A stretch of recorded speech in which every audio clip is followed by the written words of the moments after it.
মানে বই পড়ে না? না, এই যে গুলটেকেই দেখুন, 1 থেকে 50 অব্দি মুখস্থ, কিন্তু তারপর বলতে গেলেই হোঁচট খায়।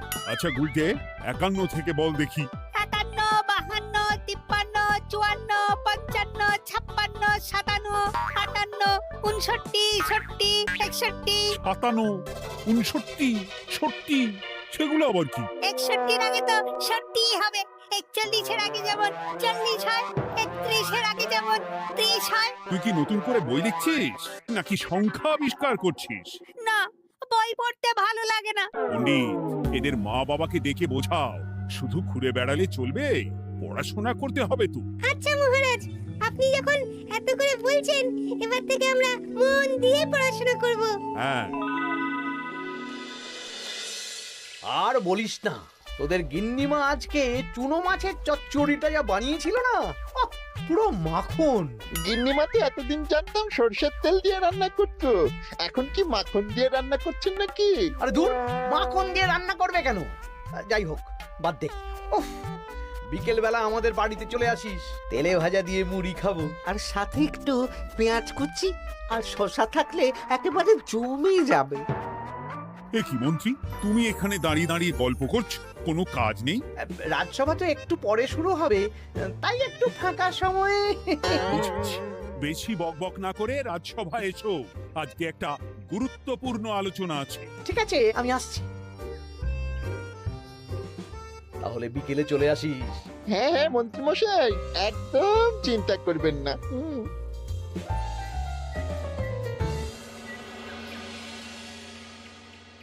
রাজ্যটা তো রসাতলে চলে যাচ্ছে, বাচ্চারা পড়াশুনো করছে না, বড়রা গল্প গুজব করে আড্ডা দিয়ে কাটাচ্ছে।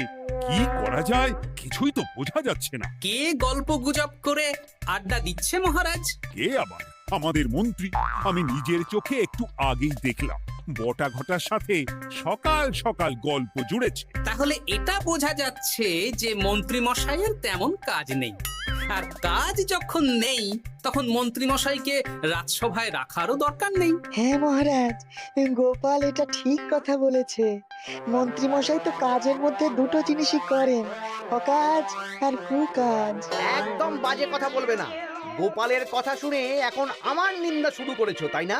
এই থামো থামো থামো থামো, আমাদের রাজ্যের উন্নতির জন্য একটা সমাধান করা দরকার। এই সময় নষ্ট করা বন্ধ করতে হবে। তাহলে মহারাজ, সবাইকে ফাঁকা সময়ে বই পড়তে হবে, পড়াশোনার মধ্যে থাকতে হবে, কারণ জানার কোনো শেষ নেই। তাহলে কি করা যায় বলো তো গোপাল? আমাদের রাজবাড়ির যে গ্রন্থাগার আছে সেটা তো বহু বছর ধরেই বন্ধ, ওটা খোলার ব্যবস্থা করুন মহারাজ। হ্যাঁ মন্ত্রী, তুমি নিজ দায়িত্বে গ্রন্থাগার খোলার ব্যবস্থা করো। অনেক দিন ধরে ধুলো ময়লা জমে আছে, সব পরিষ্কার করবে, আর পরিষ্কার হয়ে গেলে তোমরা সবাই গ্রন্থাগার থেকে বই নিয়ে পড়বে। বেশ। মন্ত্রী মশাই ভালো ভাষার ফেঁসেছেন। হ্যাঁ, জীবনটা তো শুয়ে বসে গুলতানি দিয়ে কাটিয়ে দিচ্ছেন, না হয় একটু কাজ করবেন আর কি। আর হবে না গল্প গুজব, হবে না ঠাট্টা হাসি। গ্রন্থাগার সাফ করতে গিয়ে মন্ত্রীর হবে হাঁচি কাশি। কথাটা বেশ ভালো বলেছে বিজ্ঞানী। ওনার দুটো কাজ, অকাজ আর কুকাজ। সে তো তুমি প্রসঙ্গ আনলে তাই। বেটারা আমাকে নিয়ে রসিকতা করছে। এই গোপালের বড্ড বার বেড়েছে, এমন চাল চালবো যে কেঁদে কুল পাবে না।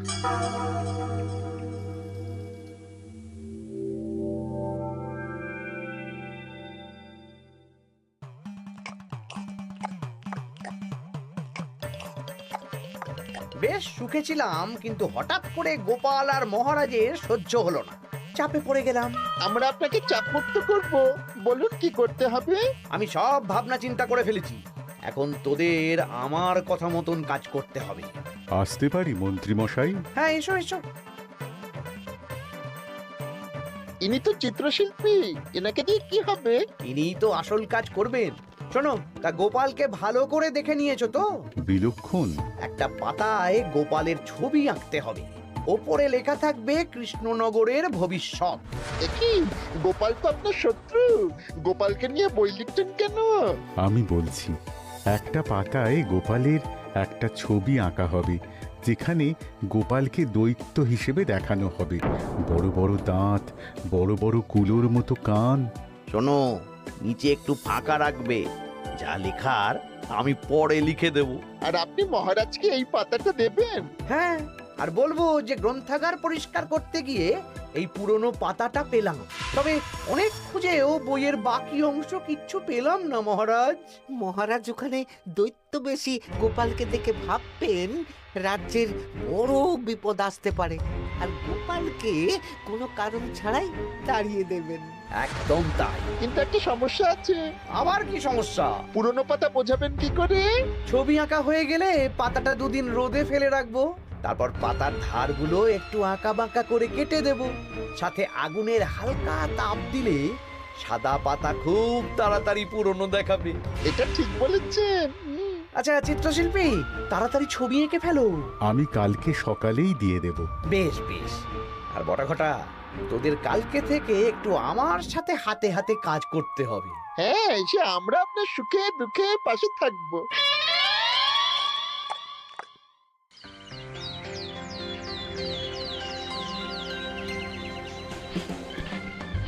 ওপরের তাকগুলো পরিষ্কার কর, ওপরের বইগুলো বড্ড ময়লা। কি মন্ত্রী, কাজ হচ্ছে? কাজ করছেন না, বরং কাজ করাচ্ছেন। কাজ হওয়া নিয়ে দরকার, যে আমি করি বা অন্য লোক, তাতে কি যায় আসে? যায় আসে মন্ত্রী মশাই। আমাদের এই গ্রন্থাগারে এত দামি দামি প্রাচীন দুষ্প্রাপ্য বই আছে, যদি কোনো বই চুরি হয়ে যায় তার দায় কে নেবে? এটা গোপাল ঠিক বলেছে। আমি তো এখানেই আছি, বটাঘটা সাহস আছে নাকি বই সরানোর? বেশ, তাহলেই ভালো। চলো গোপাল, পাঠশালায় গিয়ে দেখে আসি আজকে কেমন পড়াশুনো চলছে। গোপাল আমাদের ঘুরিয়ে চোর বললো মন্ত্রী মশাই, আর আপনি প্রতিবাদ করলেন না। প্রতিবাদ কি? গোপালকেই দুদিন পরে রাজ্য থেকে বার করে দেব।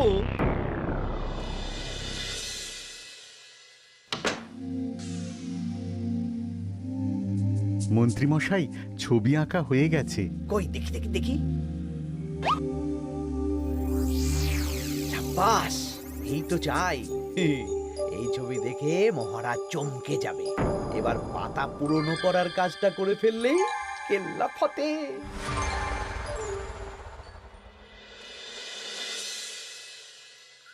তা মন্ত্রী, গ্রন্থাগার পরিষ্কার করার কাজ শেষ? হ্যাঁ মহারাজ, তবে তবে কি? একটা পুরনো বইয়ের পাতা পেলাম। কি? এই এই দেখুন মহারাজ, আচ্ছা দেখি। অনেক পুরনো বইয়ের পাতা।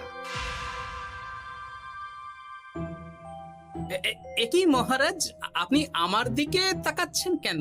ওরে বাবারে, এই পাতায় কি লেখা আছে? পড়ছি, কৃষ্ণনগরে এক নবরূপী দৈত্য জন্ম নেবে, যার নামের আদ্য অক্ষর গ। সে শুরুতে লোকজনের উপকার করবে, কিন্তু তার বয়সকালে তার আসল রূপ ফিরে আসবে। ওই ব্যক্তি আসলে মানুষ নয়, সে এক দৈত্য। সে থাকলে কৃষ্ণনগরে নেমে আসবে সর্বনাশ। কৃষ্ণনগরের মানুষদের ধরে সে খাবে। তার আসল রূপের চিত্র প্রদর্শিত করা হলো। কই দেখি মহারাজ। দেখো, সত্যি তো, এই দৈত্যকে একদম গোপালের মতন দেখতে।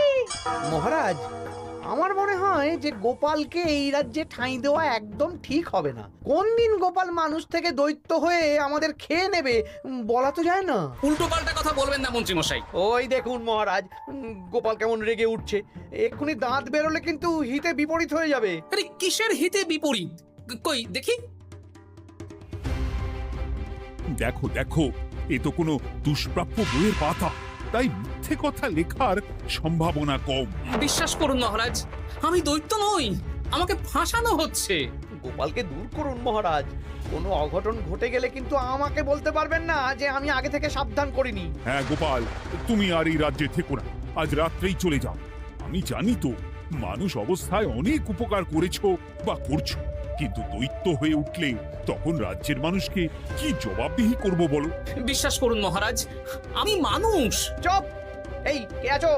গোপালকে ঘাট ধাক্কা দিয়ে বের করে দাও। যেন আজকের পর এই রাজ্যে আর না দেখি। মহারাজ এসব বিশ্বাস করলেন? মন্ত্রী মশাই জোর খাটালেন যে, কি আর করা যাবে। এখন যতদিন না কোনো উপায় হচ্ছে, এই রাজ্যের বাইরেই থাকতে হবে। তবে তবে কি? একটা সন্দেহ হচ্ছে, বুঝলে। আগের বছর যখন বেতন বেড়েছিল, রাজসভা থেকে একটা চিঠি দিয়েছে, সেটা আছে? হ্যাঁ, আছে তো। দাও তো, যাওয়ার পথে একটু বিজ্ঞানীর বাড়িতে যাব, বুঝলে।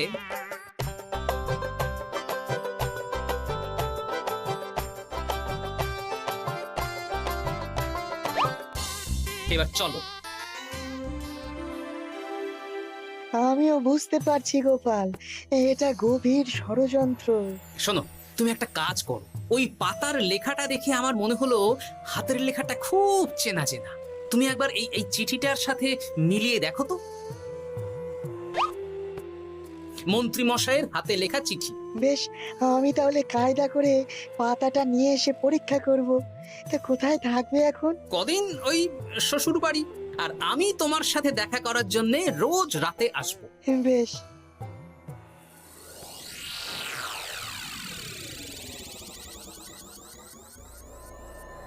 আসতে পারি মহারাজ? ও বিজ্ঞানী, এসো এসো এসো। বলছি মহারাজ, পাতাটা চাই, আজকে রাতের জন্য দেবেন? হ্যাঁ, নিয়ে যাও নিয়ে যাও। ওই পাতা দেখলেই আমার ভয় লাগছে।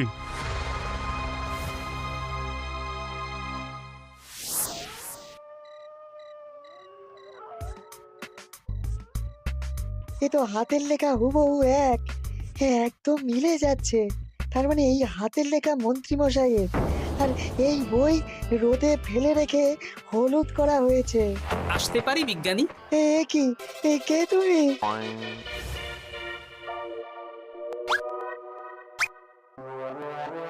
গিন্নির পুরনো শাড়ি পরে নারী সেজে এলাম, কেউ জানতে পারলেই বিপদ। কোনো বিপদ নেই, তোমাকে মন্ত্রী মশাই ফাঁসিয়েছেন। ওনারই হাতের লেখা, আর ওটা রোদে ফেলে আর উষ্ণ তাপে রেখে পাতা হলুদ করা হয়েছে। জানতাম এইরকমই কিছু একটা হবে।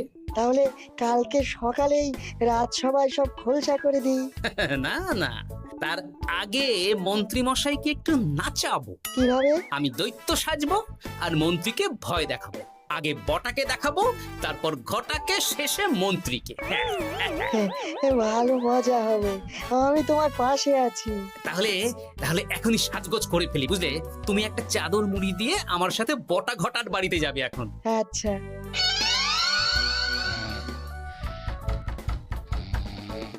হে, এক ঘটা দেখ না।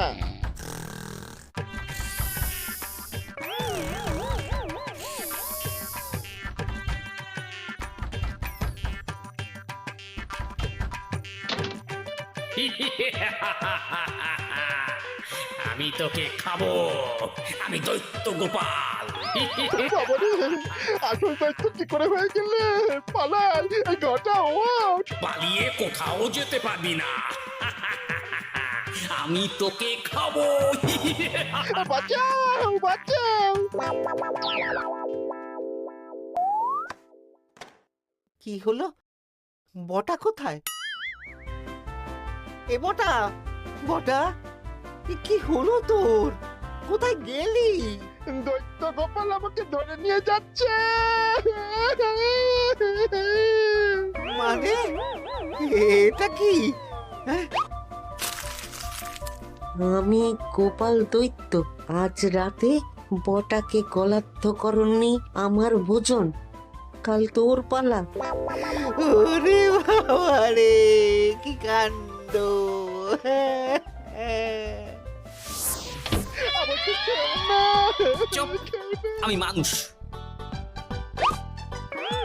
এবার বল, আমাকে ফাঁসানো হচ্ছিল কেন? বল। আমি কিছু জানি না, সব মন্ত্রী মশাইয়ের চক্রান্ত। আমাকে ছেড়ে দাও। এখন না, পরে ছাড়বো। শোনো বিজ্ঞানী, এখন এর মুখ হাত পা ভালো করে বেঁধে ফেলো দেখি। আমি এক্ষুনি বাঁচছি। আর ভোরবেলা একটা কাজ করতে হবে। আমার কয়েকটা নাতি নাতনিকে তোমার বাড়িতে নিয়ে আসবো, আর তারপর। আচ্ছা, আমি এখন চললাম, দরজাটা ভালো করে বন্ধ রেখো।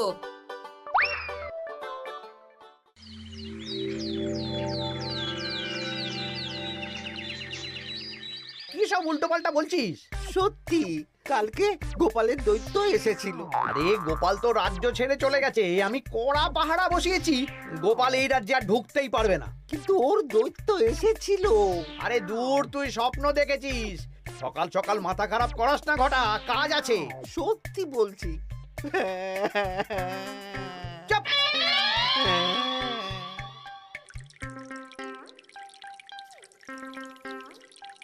মহারাজ, আমি কানা ঘুষো খবর পেলাম বটাকে গোপাল দৈত্য কালকে রাতে তুলে নিয়ে গেছে। হ্যাঁ, আমিও তো তাই শুনলাম। কি সর্বনেশে দিন এলো! এতদিন তো এই বিপদ ছিল না। কালকে গোপালকে তাড়িয়ে দেওয়ার পরেই গোপাল দৈত্য হয়ে সব শুরু করলো নাকি? আরে দূর দূর, আরে গোপাল দৈত্য হবে কি করে? মানে তুমি তো ওই পাতাটা দেখিয়ে বললে। না মানে আমি বলতে চাইছি যে মহারাজ, গোপাল দৈত্য হয়ে এই রাজ্যে বিপদ আনতে পারে, কিন্তু সেটা তো এই রাজ্যে থাকাকালীন। এখন তো রাজ্যেই নেই, তাহলে আমি তো এর মাথা মুন্ডু কিছুই বুঝতে পারছি না। সর্বনাশ হয়ে গেছে মহারাজ। কি হলো পুটির বাবা? আজ সকালে গোপাল দাদার মতন দেখতে একটা দৈত্য এসেছিল আমাদের বাড়িতে, আর পুটি ট্যাপা পুচকে তুলে নিয়ে গেছে। এবার আমাদের কি হবে মহারাজ? এ কি সর্বনেশে কাণ্ড রে বাবা! দূর, কি সব বলছো? সত্যি পুটির মা সকাল থেকে কাঁদছে, সকাল থেকে। আজকে ওরা তিনজন পাঠশালাতেও আসেনি। এই সেরেছে। মহারাজ, গোপালকে তাড়ানোর পর থেকে তো দেখছি বিপদ শুরু হলো। এতদিন তো কোনো বিপদ ছিল না। সেনাপতি, তুমি তোমার প্রহরীদের নিয়ে গোপাল দৈত্যকে খুঁজে বের করার চেষ্টা করো। আচ্ছা মহারাজ। আর এই যে মন্ত্রী, বলুন মহারাজ। আজ থেকে রাজ্যের সব দোকান, বাজার, হাট অনির্দিষ্টকালের জন্য বন্ধ থাকবে। সবাই বাড়িতে থাকো, ঢেঁড়া পিটিয়ে দাও।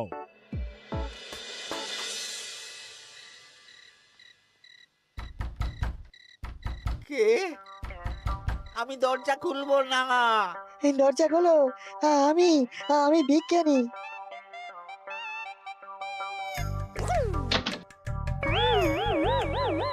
এবার আমি তোকে খাবো।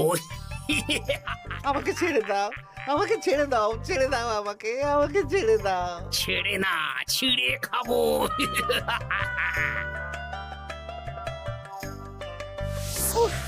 এই তো দাদু চলে এসেছো। এরকম শুয়ে বসে থাকতে ভারী মজা। এ কি বটা, তোর কিছু হয়নি? না না, কাল একটু ভয় পেয়েছিলাম। না, কিছু হবেও না। এই মন্ত্রীর সব চক্রান্ত ধরা পড়ে গেছে। আমি চাইলেই মহারাজের কাছে মন্ত্রীর নিজের হাতের লেখা বইয়ের ব্যাপারে বলতে পারতাম, কিন্তু আমি চাই মন্ত্রী মশাই নিজের মুখে নিজের দোষ স্বীকার করুক। আর সেটা করানোর দায়িত্ব তোর হাতে। আমি কি করব? কাল সকালে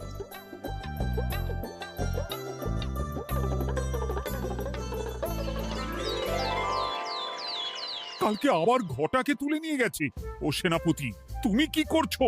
আমি তো দেখতে পাইনি গোপালকে। দূর! মহারাজ, মহারাজ, কি ঘটা, কি অবস্থা তোর? অনেক কষ্টে পালিয়ে এসেছি। গোপাল খেতে গিয়েও খায়নি আমাকে। মানে ও বলছে আপনাকে খেতে চায়। গোপাল কি দৈত্য নাকি যে আমাকে খাবে? হ্যাঁ, ভয়ানক দৈত্য। এই তো আমি পাতাটা এনেছি, দেখো তো একবার। হ্যাঁ, এইরকম। ওরে বাবা, কি ভয়ানক! এই গোপালটা কি শুরু করেছে বলতো? গোপাল দৈত্য হবে কি করে? এই ছবির নিচের লেখাটা তো আমার, তুই জানিস না নাকি? না মানে কিছু না। তোমার লেখা মানে? না আমার লেখা না, মানে আমি খুঁজে পেয়েছি আর কি।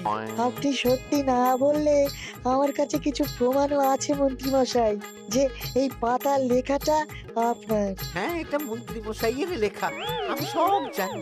এই তোকে বলতে বলেছি। না, এবার আমি বলবই। আগে আমার প্রাণ, তারপর আপনার মান। মন্ত্রী মশাই এই পাতাটা নিজে লিখেছেন। আর গোপালের ওই ভয়ানক ছবি একজনকে দিয়ে আঁকিয়েছেন। রোদে রেখে ও আগুনে উষ্ণ তাপে পাতাটা হলুদ করেছেন আর ধারগুলো আঁকা বাঁকা করে কেটেছেন যাতে দেখে পুরনো মনে হয়। সব বাজে কথা। কোনো বাজে কথা না। এই দেখুন মহারাজ, মন্ত্রীর হাতের লেখা একটা চিঠি আর বইয়ের লেখা একদম এক।